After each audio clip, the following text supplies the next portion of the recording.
নবীদের জীবনীকে উপন্যাস বা সিনেমায় ফুটিয়ে তোলা যাবে কিনা?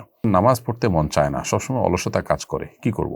আমার মামা কিছুদিন আগে রোড অ্যাক্সিডেন্টে মারা যান। তার ব্যবহার্য ফোন, এয়ারপডস আমরা কেউ ব্যবহার করলে মরহুমের গুনাহ হবে কিনা, যেহেতু এগুলো তার জিনিসপত্র আর আধুনিক যুগে ফোন হাতে নিলেই গুনাহ হয়ে যায়। আমি অনেক অসুস্থ, আমার ধারণা মায়ের সাথে বেয়াদবি করার জন্য অসুস্থ হয়েছি। মায়ের কাছে মাপ চেয়েছি, মা বলেছেন তিনি মাফ করে দিয়েছেন, কিন্তু এখন সুস্থ হচ্ছে না। আমার সাথে মনে হচ্ছে আমার করা গুনাহ আর মায়ের সাথে করা বেয়াদবির জন্য আমার দুরবস্থা। আপনি যদি কোনো উত্তম পরামর্শ দিতেন।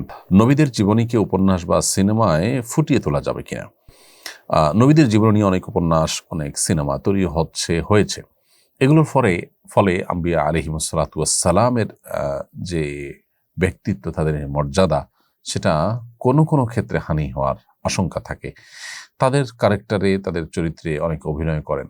নবী সাল্লাল্লাহু আলাইহি সাল্লাম বা আম্বিয়া আলাইহিসসালাতু ওয়াসসালাম যে পুত পবিত্র, কোনো মানুষ যখন তার চরিত্রে অভিনয় করে, এই একই মানুষ আবার হয়তো কোনো পাপাচার লিপ্ত হবে এবং তার নেগেটিভ অনেক দিক থাকবে।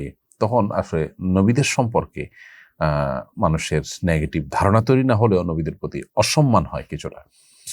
এছাড়া এ সমস্ত সিনেমাতে নারী পুরুষের সংমিশ্রণ এবং সিনেমার যে চরিত্র, সেটা পরিপূর্ণভাবে ফোটাতে গিয়ে সেখানে নানান হারাম বিষয় চলে আসে।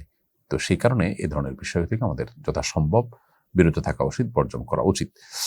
এবং এগুলাতে সন্দেহাতীতভাবে বেশ কিছু উপকারিতা আছে। এই সমস্ত স্টোরি থেকে মানুষ ভালো কিছু জানে, খারাপ জিনিসের পরিবর্তে হয়তো এগুলো কেউ দেখে, কিন্তু এর ক্ষতিকর দিকটাও দিনের আলো মতো পরিষ্কার। বিশেষ করে প্র্যাকটিসিং মানুষজন এগুলোর হাত ধরে অনেকে টেলিভিশন এবং বিভিন্ন ডিভাইসে হারাম জিনিসগুলো, হারাম ভিডিওগুলো, হারাম কন্টেন্টগুলো তারা দেখতে অভ্যস্ত হয়ে পড়েন, যেটা এর সাইড এফেক্ট এবং খারাপ দিকও বটে। আবার পাশাপাশি এখানে সিনেমার প্রয়োজনে নানা চটকদার গল্প সেখানে বাড়িয়ে লিখতে হয়, কমিয়ে লিখতে হয়, যেগুলা নবী রাসূলদের সম্পর্কে মিথ্যাচারে শামিল হয় কোনো কোনো ক্ষেত্রে। এই জন্য এক্ষেত্রে দায়িত্বশীল আচরণ আমাদের করা দরকার। নামাজ পড়তে মন চায় না, সবসময় অলসতা কাজ করে, কি করব? বোন শাহনাজ বনি, এটা আমাদের পাপাচার করতে করতে করতে হয়ে থাকে যে আমাদের নেক আমলের প্রতি আগ্রহ কমে যায়। সেজন্য তওবা করতে হবে আল্লাহর কাছে খাঁটি অন্তরে, এবং সালাতের গুরুত্ব বুঝতে হবে, এবং মুত্তাকি, নেককার, আল্লাহভীরু মানুষদের সান্নিধ্য এবং সংস্রবে খুব বেশি বেশি উঠা বসা করতে হবে। এর ফলে ইনশাআল্লাহ বিদিন ইবাদতের প্রতি আকর্ষণ তৈরি হবে। আমার মামা কিছুদিন আগে রোড অ্যাক্সিডেন্টে মারা যান। তার ব্যবহার্য ফোন, এয়ারপডস আমরা কেউ ব্যবহার করলে মরহুমের গুনাহ হবে কিনা, যেহেতু এগুলো তার জিনিসপত্র আর আধুনিক যুগে ফোন হাতে নিলেই গুনাহ হয়ে যায়। প্রথম কথা হলো, ভাই তারিকুল ইসলাম, আমরা মোবাইল ফোন বা যে কোনো ডিভাইস ব্যবহার করলে আল্লাহর নাফরমানি যেন না হয়, সেটা আমাদের সর্বাবস্থা খেয়াল রাখতে হবে। আপনারা যারা এগুলো ব্যবহার করছেন বা তার ওয়ারিস বা তার পরিবার সদস্যদের মধ্যে থেকে যারা এগুলো ব্যবহার করছেন, তারা তার দিক চিন্তা করা ছাড়াও হারাম থেকে বেঁচে থাকার চেষ্টা তাদের মধ্যে থাকতে হবে। এবার আসা যাক মূল প্রশ্নের উত্তরে। সেটি হলো, যিনি রোড অ্যাক্সিডেন্টে মারা গেলেন, তার ব্যবহার করা ফোন, এয়ারপডস বা অন্যান্য জিনিসপত্র মৃত্যুর সঙ্গে সঙ্গে এগুলো আর তার মালিকানা থাকে না, এগুলো মালিক হয়ে যায় এগুলোর তার ওয়ারিসরা। অতএব ওয়ারিসরা যেহেতু মালিক হয়ে গেছেন, অতএব এইগুলো ব্যবহার এর দায়িত্ব ওয়ারিসদের উপরেই বর্তায়। বিধায় মৃত ব্যক্তির এতে কোনো ক্ষতি হবে না, কষ্ট হবে না ইনশাআল্লাহ, এবং মৃত্যুর পরপরই এটি মূলত ওয়ারিসদের মধ্যে ভাগ বন্টন হয়ে যাওয়া উচিত।